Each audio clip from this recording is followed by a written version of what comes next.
오늘간 주일 예배 가운데 나오신 성도 여러분들을 주님의 이름으로 축복합니다. 예일교회는 주님의 사랑이 따뜻하게 묻어나는 교회입니다. 성도 간에 인사 나누겠습니다. 성령 충만, 말씀 충만하세요 라고 축복하겠습니다. 성령 충만, 말씀 충만하세요. 코로나 위기 속에서 여러분 우리는 성령 충만해야 이 모든 질병도 이겨낼 줄로 믿습니다. 오늘은 기도 외에는 이라는 제목으로 은혜를 나누겠습니다. 오늘날 예수님은 베드로와 야고보와 요한 3명의 제자들을 데리고 높은 산에 올라가셨습니다. 그곳에 갔을 때의 제자들은 깜짝 놀랄 수밖에 없습니다. 예수님이 평상시와 다릅니다. 얼굴이 광채가 나고 예수님이 입었던 옷이 정말 이 세상의 빛으로 표현할 수 없는 너무나 하얀 빛으로 변화된 것입니다. 거기에 모세와 엘리야와 더불어 함께 대화를 나누는 놀라운 장면이 펼쳐집니다. 제자들은 모두 거기에 취해서 황홀병에 취해서 여기에서 초막셋을 짓고 같이 살겠다라고 베드로는 호언장담을 했습니다. 이때 예수님께서 하신 말씀은 인자가 죽었다 살아나야 하리라 라고 말씀하고 있습니다. 사랑하는 성도 여러분, 황홀경과 예수님의 죽음, 이것은 묘한 대비를 이루고 있습니다. 이들은 여기 있고 싶다고 했습니다. 그런데 예수님께서는 내려가자라고 말씀하고 있습니다. 다시 세상 가운데 예수님은 제자들을 데리고 내려오셨습니다. 그들은 변화산에서 이 놀라운 황홀경 때문에 아직도 얼떨떨하기만 합니다. 그곳이 너무나 좋았는데 이 세상에 내려오기 싫은데 라고 내려왔는데 저 멀리 보니 많은 사람들이 왁자지껄 난리가 났습니다. 얼핏 봐도 큰 싸움이 난 것처럼 보입니다. 제자들이 막 한가로가 달려가 사람들을 해치고 보았습니다.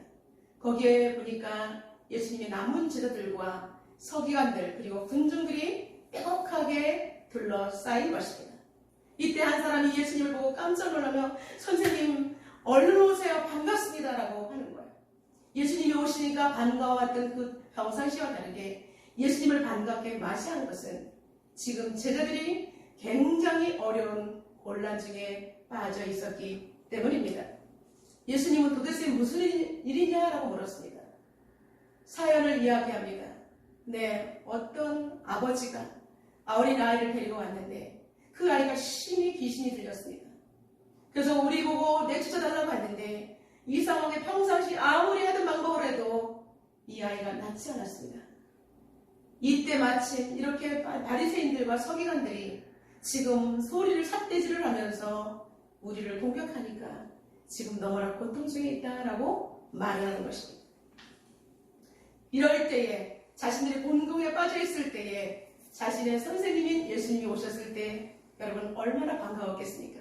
그래서 예수님 우리 좀 빨리 도와주세요.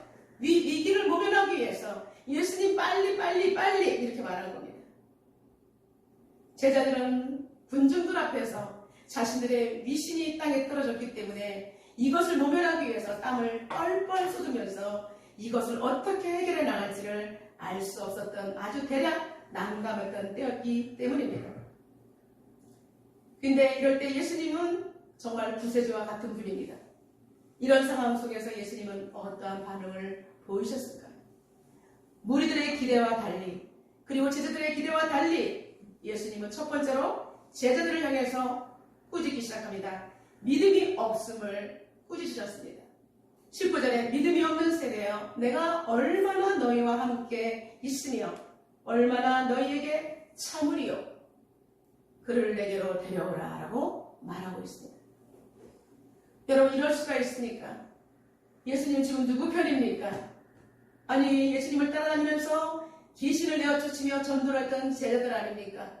그러면 예수님은 지금 곤경에 빠져 있다면 예수님의 체면을 위해서라도 얼른 덮어주시고 귀신을 내쫓고 제자들은 아직 연약하니까 그렇다라고 교통정리를 예수님이 해주셔야 되는 거 아닙니까? 그런데 예수님은 한술 더 떠서 사람들 앞에서 진땀을 흘리고 있는 그들에게 더 이 믿음이 없는 세대야 내가 너희를 어떻게 참겠느냐 못 참겠다라고 제자들을 호통을 치신 것입니다. 여러분, 바리새인들의 반응이 어떨까요? 꼴 좋네. 선생님도 니들을 버렸지. 그러면 선생님은 또 뭐야? 예수님을 또 우습게 생각하려는 그때, 여러분들이 생각할 때 예수님은 이렇게 매몰찬 분이신 것입니까? 아니죠. 여러분, 예수님께서 하시는 말씀의 핵심을 우리는 알아야 하는 것입니다. 우리가 인생을 살아갈 때 주님께서 우리에게 말씀하시는 핵심을 우리는 잘 읽어야 하는 것입니다. 그것이 핵심 키워드를 알아야 우리는 신앙생활을 잘할 수가 있는 것입니다. 여러분, 우리가 신앙생활을 할 때 10년, 20년 하면 무슨 소용이 있습니까? 하나님께서 원하시는 신앙, 정확하게 원하시는 것을 찾지 못하면 우리는 지금 제자들과 똑같은 이런 지경에서 예수님 빨리 해명해 주세요. 빨리 도와주세요. 필요할 때만 예수님을 찾아내는 그런 어린아이 신앙으로 전락할 수밖에 없는 것입니다. 가장 중요한 시간에 귀신을 내쫓지 못하고 실패한 이유를 예수님은 명확하게 짚어주기 위해서 이렇게 믿음이 없는 세대라고 핵심 키워드를 제자들에게 찔렀던 것입니다. 사랑하는 성도 여러분, 우리 인생 가운데 이런저런 일이 꼬입니다. 되지 않습니다. 힘들고 버겁습니다. 이럴 때는 정말 지금 하나님께서 나에게 말씀하시는 핵심 키워드를 내가 놓치고 있지 않은지를 우리는 신앙을 점검해 보아야 하는 것입니다. 이런 상황 속에서 나는 이 문제를 어떻게 풀어가야 되냐? 여러분, 그것은 주님의 반응을 살펴야 하는 것입니다. 우리의 생각대로 주님을 끌어들여서는 안 된다는 것입니다. 이것을 모면하기 위해서 예수님 빨리 오세요. 큰일 났어요.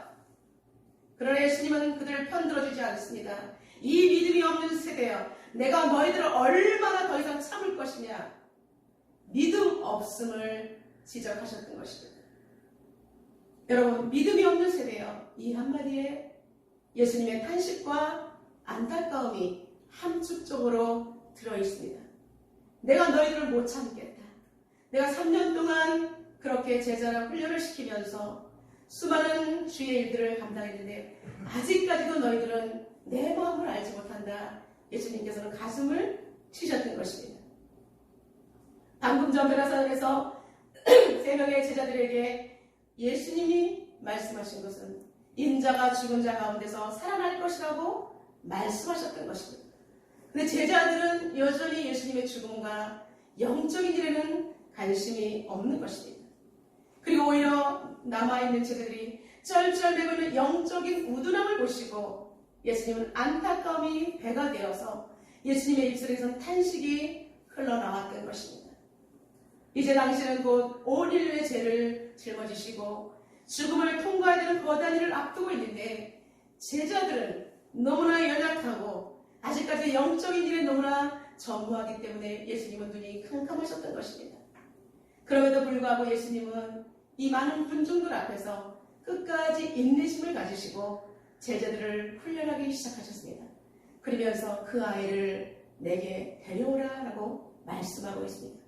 그 어린아이를 데려다 놓고 그 아버지의 문제가 무엇인지 해결해 주심으로 말미암아 제자들에게 하나님께서 하시고자 하는 말씀이 분명히 있는 것입니다. 이제 아이 속에 있던 귀신은 예수님을 보자마자 반응이 나타납니다. 눈을 뒤집어 쓰고 거품을 흘리면서 벅벅 기어다니면서 온몸을 비틀고 땅바닥에 난리가 난 것입니다. 사람들이 다 그 아이를 피해갑니다. 입에서 거품이 나옵니다. 사람들이 놀라서 움찔움찔 다 뒤로 물러섭니다. 예수님이 어떻게 하실까? 예수님을 향해서 다 바라봅니다. 예수님은 차분하게 조용하게 말씀하십니다. 이 아이가 언제부터 이렇게 되었느냐라고 아이 아버지에게 묻습니다. 아이 아버지는 말합니다. 네, 아주 어렸을 때부터 그렇습니다. 얼마나 귀신이 역사를 많이 했는지 자주 물과 불에 던져서 정말로 키우기가 너무 힘들었습니다. 그 아이의 아버지 한마디에 아버지가 얼마나 고통스러운 인생을 살아왔는지, 그리고 당사자인 그 아이는 얼마나 귀신에게 물려서 고통을 당하는지를 많은 사람들이 볼 때에 가슴이 아팠을 것입니다. 그 아이의 아버지는 수많은 의원을 찾아다녔을 것이고, 아이만 고칠 수 있다면 그 어떤 일이든지 다 해보겠다라고 아버지는 안 한 일이 없을 것입니다. 여러분, 저희들은 자녀를 낳아본 사람이기 때문에 아이가 아프면 견딜 수가 없습니다. 차라리 내가 아팠으면, 차라리 내가 대신 죽을 수만 있다면 이것이 바로 아버지, 어머니 마음이 아닙니까? 그런 그 아이의 아버지가 얼마나 많이 지쳤을 때, 어렸을 때부터 자주 이랬습니다. 그의 이 고통스러운 이 고백에 너무나 그의 많은 아픔이, 인생이 녹아있는 것을 볼 수가 있습니다. 그 아이의 말에는 아무도 내 인생의 문제는 해결해 줄 수 없었습니다 라는 그러한 천연과 같은 고백이었을 것입니다. 그는 어느 날 무슨 병이든 못 고치는 병이 없다는 예수님 선생님이라는 소리를 듣고 여기까지 찾아왔을 것입니다. 물어보러 찾아왔는데 와보니 막상 그 자리에 예수님은 없었고, 마침 예수님의 제자들이 있어서 잘됐다, 그 선생님이 그렇게 병을 잘 고쳐준다면 제자들도 잘할 수 있겠지라고 부탁을 했는데, 어찌된 일인지 이 제자들은 자신의 아이를 구원해주지 못했습니다. 아이는 오히려 더 난리를 쳤을 때 그 아이의 아버지는 제자들에 대해서 오히려 미운 마음을 가지게 되었던 것입니다. 호소를 했지만 그 아이가 오히려 더 심해지자 이 아이의 아버지는 힘이 쭉 빠지고 말았던 것입니다. 여러분, 이렇게 귀신을 내어 쫓는 장면을 우리는 사도행전 19장에서 잘 나타나 있습니다. 사도 바울이 두란노 성원에서 2년 동안 많은 사람들을, 헬라와 유대인 사람들에게 복음을 가르쳤습니다. 그럴 때 많은 사람들이 사도 바울이 전한 복음을 듣고 예수 그리스도를 영접을 하게 되었습니다. 그리고 하나님의 성령의 역사가 강력하게 일어남으로 말미암아 이제 하나님께서는 이 사도 바울의 손에게 권능을 주셨다라고 성경에 기록되어 있습니다. 많은 사람들에게 손을 얹기만 하면 못 고치는 병이 없었습니다. 그래서 너무나 많은 인파들 때문에 바울의 손이 가기 직전에 너무나 바쁘니까 사람들이 이제 바울의 손수건, 바울의 모든 물품을 가지고 갖다 얹기만 해도 사람들이 질병이 떠나가는 놀라운 역사가 나타났던 것입니다. 이때 이것을 본 사람들, 마술사들이 보고, 와, 마술인가 봐? 우리도 한번 해보자. 그렇게 돈으로 살려가는 사람도 있었고, 또 제사장 스게와의 아들 7명은 우리도 한번 재미지게 한번 해보자.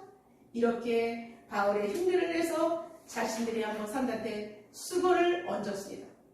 그러자 귀신이 잔뜩 들려있는 그 귀신이 스게와의 아들 7명한테 바짝 달려들어서 올라타고 핥히고 난리가 났습니다. 7명이 홀딱 벗은 채로 걸어봐 나 살려봐 라고 도망친 사건이 있습니다.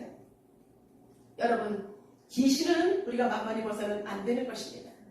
그런데 이들은 귀신의 역사를 사도 바울이 하니까 마술처럼 너무나 쉽네, 까짓 거 나도 수건 한 장 얹으면 되겠지, 이렇게 생각했을 때 오히려 귀신한테 잡히는 역사가 있었다는 것입니다.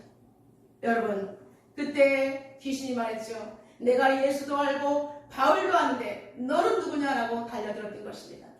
여러분, 귀신은 만만한 존재가 아닌 것입니다.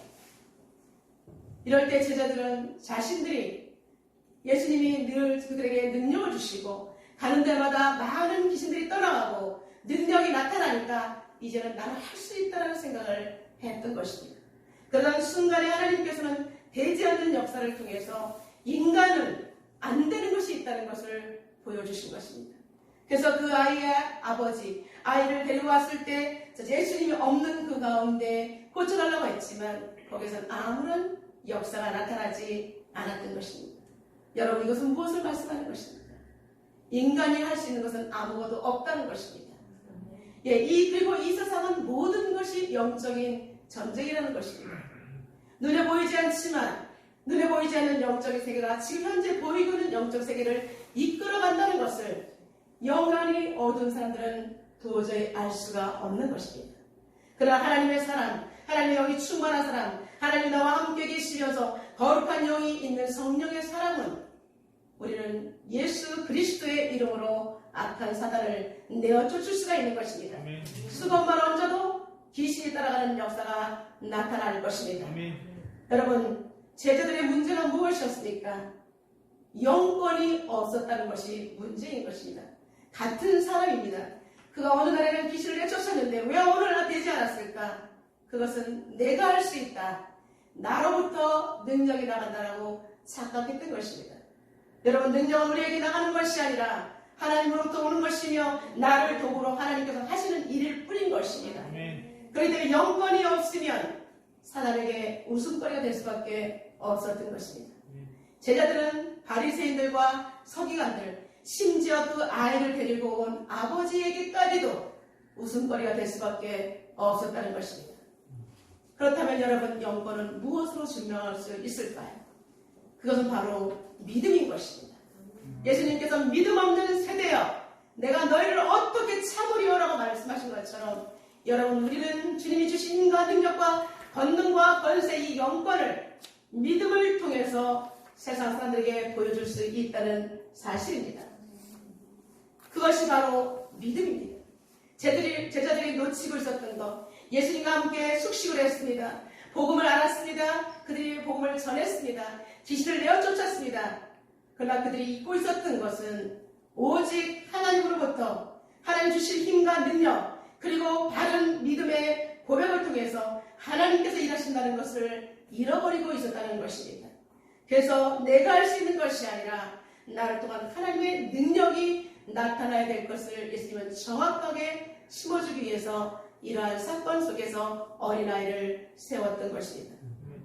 성경에 보면 예수님께서는 많은 질병들을 고쳐주셨습니다. 자세히 살펴보면 예수님께서 항상 고쳐주시기 전에 하신 말씀들이 있습니다. 내가 낫고자 하느냐, 내가 낫고자 하느냐, 그리고 나서 다시는 죄를 짓지 말라, 이렇게 말씀하신 것을 볼 수가 있습니다. 예수님께서 항상 병을 고쳐주시기 전에 그냥 고쳐주셔도 될 텐데 왜 물으시는 것입니까? 그 사람이 낫고자 하는 믿음, 하나님을 믿는 믿음, 예수 그리스도를 온전히 믿는 믿음이 있어야 병을 고침을 받고 다시는 악한 병이 타고 들어오지 못한다는 것을 알려주기 위해서, 믿음을 심어주기 위해서 내가 낫고자 하느냐라고 말씀하는 것입니다. 여러분, 우리에게도 주님은 질문하십니다. 여러분에게 질문하십니다. 여러분, 너희들이 낫고자 하느냐? 너희들이 지금 믿음이 있느냐? 너희가 믿음에 있는가 너희 자신을 실험하고 확증하라. 그러지 않으면 버리운 자라고 분명히 말씀하고 있습니다. 우리가 올바른 신앙생활을 하기 위해서는 날마다 자신이, 우리가 하나님 앞에서 자신에게 질문을 던져야 하는 것입니다. 내가 믿음 안에 있는가? 우리 자신을 실험하고 확증해야 하는 것입니다. 예수님께서 성경을 통해서 하셨다면 우리도 반드시 예수님께서 그들에게 하신 질문은 나에게 적용을 해야 하는 것입니다. 여기에서 제자들도 문제였지만 아이의 아버지의 태도도 문제입니다. 그는 오랜 생활을 지쳤기 때문에 이 제자들도 못 고치니까 예수님이 나타나셨는데도 불구하고 이제는 거의 포기 상태입니다.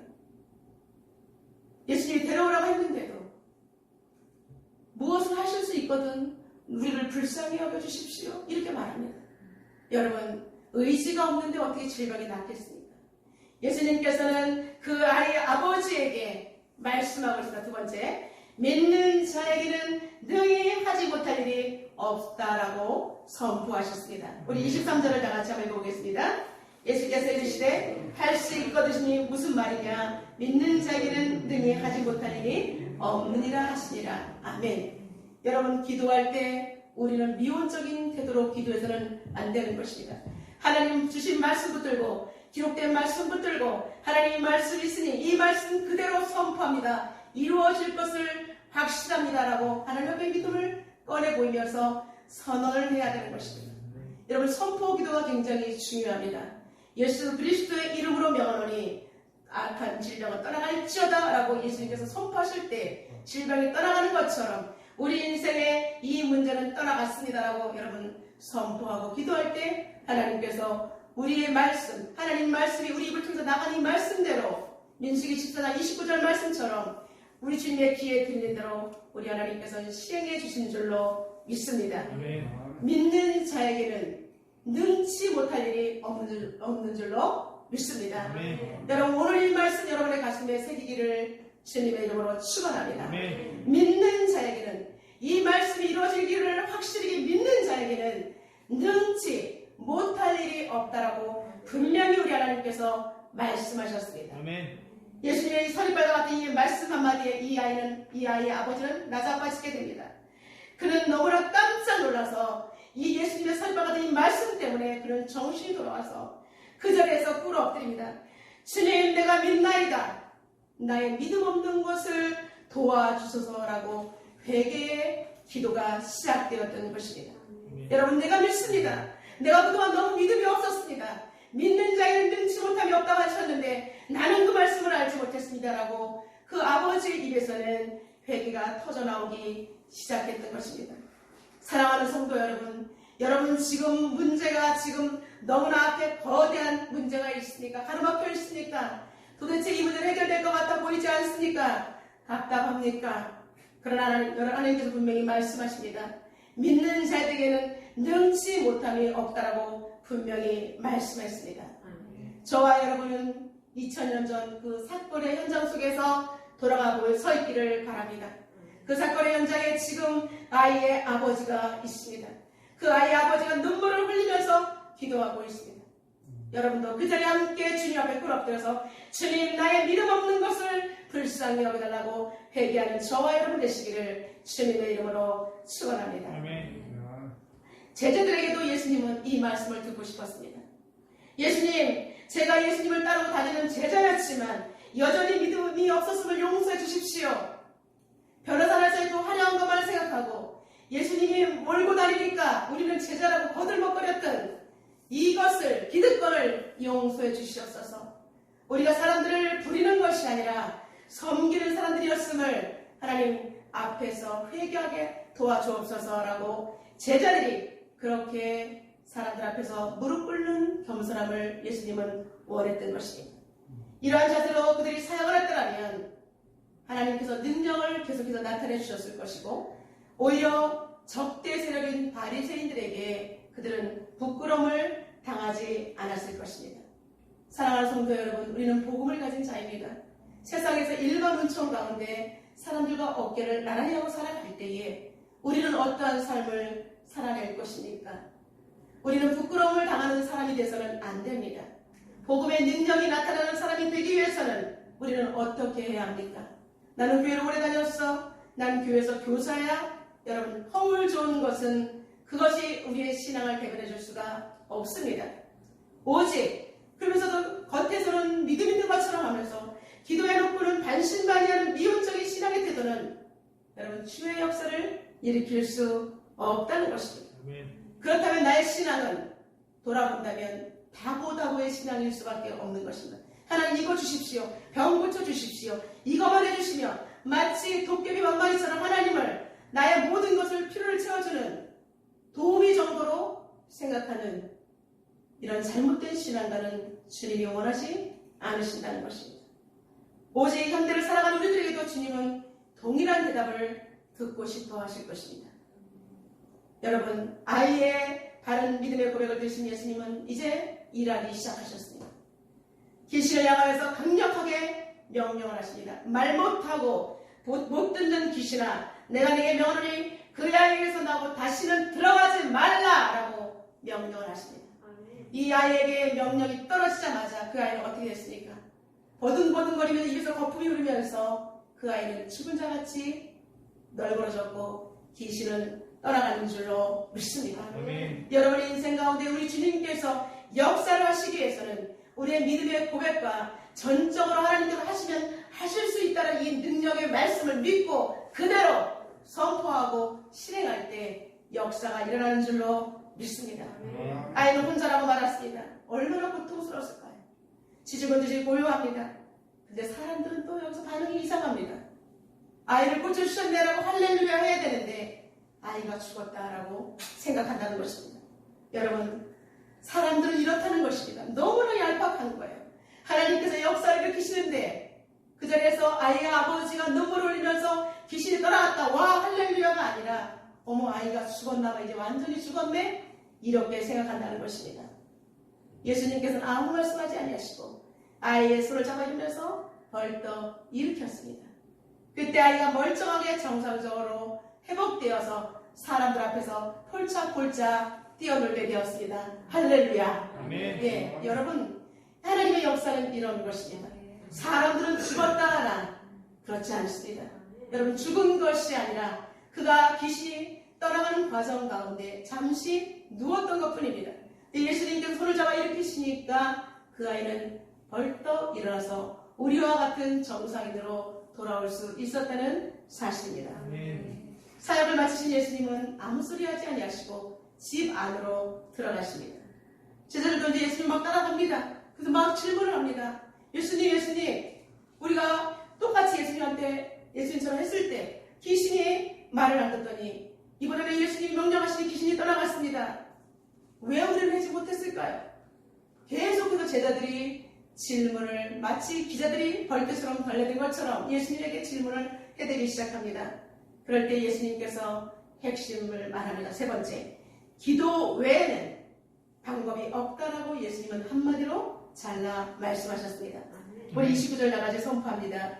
이르시되 기도 외에 다른 것으로는 이런 종류가 나갈 수 없느니라. 아멘. 여러분, 예수님께서 한마디로 기도 외에는 이런 능력이 나갈 수 없다라고 잘라 말씀하셨습니다. 기도 외에 다른 것으로는 이런 종류가 나갈 수 없다는 것은 기도로 하나님의 보호자를 움직일 수 있다는 사실입니다. 하나님은 연약한 우리의 기도 없어도 얼마든지 일을 하실 수 있는 분이세요. 말씀으로 천지를 창조하시고 지금도 이끌어가시는 분이시기 때문입니다. 그럼에도 불구하고 우리에게 기도를 요청하시는 것은 기도를 통해서 우리와 관계하시기 위해서 그리고 하나님과 함께 언약 백성으로서 끈을 이어가기 위해서 우리에게 기도하라고 하시는 것입니다. 그리고 일반적인 중언부원의 기도가 아닌 오직 하나님으로부터 오는 믿음의 기도, 하나님이 하실 수 있다는 전적인 하나님을 의지하는 믿음의 기도를 선포할 때 기도 외에는 다른 것으로 이런 유가 나갈 수 없다라고 말씀하시는 것입니다. 주의 사역은 인간의 익숙함으로 되는 것이 아니라 오직 믿음이 있는 다른 신앙의 고백 속에서 하나님의 일을 요청할 때, 기도로 간구할 때 성령의 역사로 이루어진다는 것을 우리 예수님께서는 명쾌하게 보여주신 것입니다. 그렇습니다. 이 땅에서 이루어지는 모든 역사는 하나님의 전 영역에 속해 있는 것입니다. 우리 인간은 그 속에 하나도 우리의 영역은 없는 것입니다.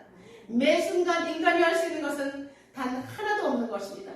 참새 한 마리도 하나님의 허락하심이 없이는 떨어지지 않습니다. 그렇기 때문에 우리는 모든 것이 하나님의 주권이고 모든 되어지는 일들이 하나님의 섭리 가운데 이루어지기 때문에 낙심하거나 실망하거나 좌절하지 말아야 합니다. 오직 기도로 하나님 지금 이렇습니다. 하나님께서 무엇을 원하십니까? 저를 도와주십시오. 제가 어떻게 부응하면 됩니까? 저를 통해서 하나님 역사를 이루어 주십시오라고 이러한 기도가 나갈 때 하나님 마음에 합당한 기도가 되어서 여러분들의 모든 기도 제목이 응답될 줄로 믿습니다. 나의 힘으로 내가 2시간 기도했더니 됐다? 아닙니다. 여러분의 2시간 기도 없이도 하나님 하실 수 있습니다. 그럼에도 불구하고 우리에게 기도에게 요청하시는 것은 하나님의 자녀로서 너무나 사랑하시기 때문에 우리가 아버지 앞에 겸손한 마음으로 깨끗한 마음으로 구별된 신앙으로 나오기를 원하시는 아버지의 마음인 것입니다.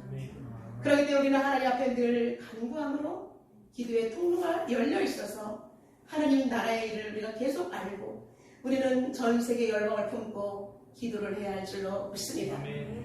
예수님께서는 마태복음 17장 20절에 이렇게 말씀하십니다. 진실로 진실로 너희에게 이르노니 너희 믿음이 겨자씨 하나만 있어도 이 산을 명하여 여기서 저기로 옮겨지라 하면 옮겨질 것이요 또 너희가 못할 것이 없다라고 말하고 있습니다. 그리고 사도 요한은 요한일서 5장 11절과 12절 통해서 우리가 기도할 때 확실하게 응답받는 비결을 명확하게 제시하고 있습니다. 그를 향하여 우리가 가진 바 담대함이 이것이니 그의 뜻대로 무엇을 구하면 들으시니라. 우리가 무엇이든지 구하는 바를 들으시는 줄을 안즉 우리가 그에게 구하는 것을 얻은 줄 또한 아느니라. 하나님께서는 정말로 우리가 담대함으로 우리가 구하면 주님의 뜻대로 구하면 다 들어주실 것이라는 믿음의 담력을 가지고 구할 때 하나님께서는 다 들어주신다라고 분명히 말씀하고 있는 것입니다. 여러분, 우리나라의 세브란스 병원이 100여 년 전에 세워졌습니다. 세브란스 병원을 세워지게 된 경위를 여러분 아십니까? 이 땅에 세브란스 병원을 창설한 선교사는 에디슨 선교사는 그는 이 땅에 왔을 때 6년 만에 건강이 악화되어서 자신의 나라 캐나다로 돌아갔습니다. 거기에서 이제 건강이 회복되면서 한국인들이 필요로 하는 것은 일시적으로 구호 물품만 주어서는 안 되고 정말 이들에게 더욱더 중요한 시설을 만드는 것이 좋겠다 해서 병원을 만들어야 되겠다라고 생각하면서 기도를 했습니다. 그는 한국의 현대적인 병원을 건립을 해야 되겠다라는 계획을 세웠습니다. 에비스 고든이라는 건축가로부터 설계도를 기증받았습니다. 그리고 이제 모금 활동을 시작했습니다. 한국의 병원이 세워져야 하는 필요성을 밝힌 그는 그의 모든 것들 원고를 써서 카네기홀에서 낭송을 했습니다. 거기에 참석했던 젊은 갑부 세브란스라는 젊은 청년이 병원 이 연설을 듣고 병원 건축 비용을 내가 내겠다라고 나섰습니다. 이제 앱슨 부부는 세브란스를 만나서 그의 후원에 대해서 감사를 드렸습니다. 너무나 감사합니다. 나와 아내는 1년 반 동안 이 병원을 위해서 기도해 왔고 정말 이제 오늘 당신의 후원을 정말 받을 때 이것이 우리의 기도의 응답이라고 생각합니다. 너무나 감사합니다 라고 고백을 했습니다. 근데 이 부부의 이야기를 듣던 세브란스 청년은 이렇게 말합니다. 저도 1년 동안 어느 곳인가 병원을 지어야 되겠다는 마음을 가지고 있었는데 당신의 연설을 듣고 대한민국 서울이 가장 적당한 장소라는 생각이 들어서 결정을 내리게 되었습니다. 결국 당신과 내가 하나님께 인도를 받았으니 명백한 것으로 믿습니다 라고 청년이 대답을 했습니다. 여러분 1900년 그래서 가을에 에비슨 부부는 기도의 응답에 행복을 느끼며 한국을 향해 출발을 했고 청년의 이름을 따서 현대식 병원인 지금도 존재하는 세브란스 병원이 세워지게 되었고 2년 뒤 1902년 9월에 개원하게 되었던 것입니다. 이렇게 기도의 사람이 기도의 목표를 가지고 하나님께 기도했을 때 하나님께서는 기도의 사람을 한자리에 만나게 해주신 줄로 믿습니다. 여러분 기도는 하나님의 선한 뜻을 품고 기도할 때 이것이 비전이 되어서 비전의 사람을 움직이는 하나님의 역사로 나타나는 것을 볼 수가 있습니다. 여러분 이것이 기도의 묘미입니다. 기도하면 하나님께서 그의 보좌를 움직이시고 사람들을 움직이셔서 당신의 역사를 이루어 가시는 것입니다. 여러분 한국의 이 병원이 세워지면서 수많은 환자들이 고침을 받고 지금은 외국 사람들도 와서 거꾸로 한국의 높은 이 의술을 통해서 수많은 사람들이 치료를 받고 돌아가는 놀라운 역사가 있는 병원이 되었다는 것입니다. 이렇게 믿음의 사람들, 기도의 사람을 통해서 하나님께서는 성경 외에 성령의 행전들을 써나가고 계신 줄로 믿습니다. 여러분 지금 우리는 정말로 기도해야 될 중요한 이치에 서 있는 사람들입니다. 하나님도 오늘 말씀을 통해서 우리에게 기도의 통역자가 될 것을 요청하고 있습니다. 여러분 우리의 기도에 두 손이 들려있을 때 전 세계 열방이 안전합니다. 지금 우크라이나가 위기에 처해 있습니다. 세계 이목이 우크라이나를 향해 집중되어 있습니다. 러시아와 우크라이나 이걸 통해 집중되어 있습니다. 이러한 국제 문제를 어떻게 해결할 수 있을까요? 위기에 처한 우크라이나를 우리가 어떻게 도울 수 있을까요? 여러분 기도 외에는 다른 것으로 이루어져 나갈 수 없는 줄로 믿습니다. 어떻게가 아니라 실제적으로 기도하며 하나님의 도우심을 통해서 우리가 그들을 도울 수 있는 방법이 마련될 것을 믿습니다. 저는 이 말씀을 준비하면서 우크라이나 4인조 팝그룹의 보컬 미하일로 코마가 부르는 우크라이나를 위한 기도라는 노래를 듣고 또 들으면서 눈물을 흘렸습니다. 여러분 이 노랫말을 소개하면서 말씀을 맺겠습니다. 위대하고 강하신 주님, 사랑하는 조국 우크라이나를 지켜주소서. 자유를 허락하시고 거룩한 주님의 강체를 비추어 주소서. 우리는 주님의 어린 자녀들이 오니 영원하고 순수한 주님의 사랑을 깨달아 알고 성장하게 하소서. 오 전능하신 하나님, 사랑하는 조국 우크라이나를 지켜주소서. 우리나라와 주님의 백성들에게 주님의 선하심과 은혜를 허락하소서. 주님이 주시는 자유와 지혜를 누리게 하시고 선량한 세상으로 이끄시며 오 주님 큰 행복을 누리게 하소서. 영원히 우리 하나님 앞에 기도하겠습니다. 오늘 주님은 우리에게 도전하고 계십니다. 믿음이 없이는 주님을 기쁘시게 할 수 없다라고 분명히 말씀하고 있습니다. 오늘 말씀을 통해 하나님 정말 내가 기도의 사람이 되게 하여 주시옵소서. 하나님 위기에 처한 사람들을 도울 수 있는 그런 아버지 거룩한 통로가 되게 해달라고 이 시간 하나님 앞에 통성으로 기도하며 나가도록 하겠습니다. 살아계신 하나님, 저들을 사랑하시고 인도하신 하나님, 기도 외에는 다른 것으로 이런 유가 나갈 수 없다고 분명히 말씀하신 살아계신 하나님을 찬양합니다. 아버지 하나님, 우리에게 말씀하신 그 모든 것들 하나도 땅에 떨어지지 않고 레마의 말씀으로 받게 도와주시기를 원합니다.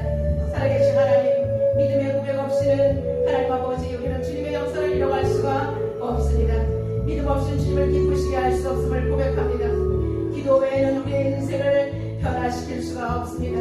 하나님 아버지, 우리에게 기도를 주신 하나님, 기도의 도구를 주신 하나님, 기도를 통해서 하나님을 더욱더 사랑하게 하시고 기도를 통해서 하나님의 역사를 나타낼 수 있는 거룩한 은혜의 통로를 우리를 사용하여 주시옵소서. 하나님 아버지, 많은 영혼들이 주님을 알지 못합니다. 하나님, 우리의 기도로 그들이 다시 하나님 앞에 정말 돌아오게 도와주시고 하나님과 연결점을 찾을 수 있도록 하나님, 우리가 기도로 하나님과 그들을 다리를 놓아줄 수 있게 도와주시고 진정한 다리가 되신 예수 그리스도를 만날 수 있도록 온전한 몸을 그들에게 소개할 수 있도록 하나님, 우리를 사용하여 주시옵소서. 믿음을 동반한 기도를 우리에게 허락하소서. 하나님 아버지, 전 세계 열방이 지금 고통 중에 있습니다. 우크라이나와 하나님 아버지 러시아의 사태를 통해서 사람들이 마음이 아파합니다. 하나님 아버지, 우크라이나를 도와달라는 사인조 그룹의 그 노래의 기도를 들으시고 하나님 지켜주시옵소서. 하나님 아버지, 대한민국을 지켜주시옵소서. 반복 실시하는 것이 아니라 북한과 남한이 가리되는 것이 아니라 그들 다 모두 주님의 백성들이 오니 하나님, 위기에 빠진 대한민국을 지켜주시고 국민들을 보호하여 주시옵소서. 다시 한번 대한민국이 하나 되게 하시고 세계 열방이 하나 되게 하시고 코로나가 종식되며 세계가 하나가 되어서 다시 한번 하나님의 나라가 확장될 수 있도록 주님 도와주옵소서. 아버지, 교회가 일어나 기도의 용사들 더 많이 빌려나게 하여 주시옵소서. 기도의 용사들이 더욱더 왕성하게 일어나게 하여 주시옵소서. 기도의 사명자들이 더 많이 일어나게 하여 주시옵소서. 복음으로 세계 열방을 품게 하여 주옵소서. 사랑하는 하나님, 기도 외에는 다른 것으로 인도가 나갈 수 없다고 말씀하신 하나님을 찬양합니다. 인생의 모든 문제는 인간의 능력으로 해결할 수 없습니다.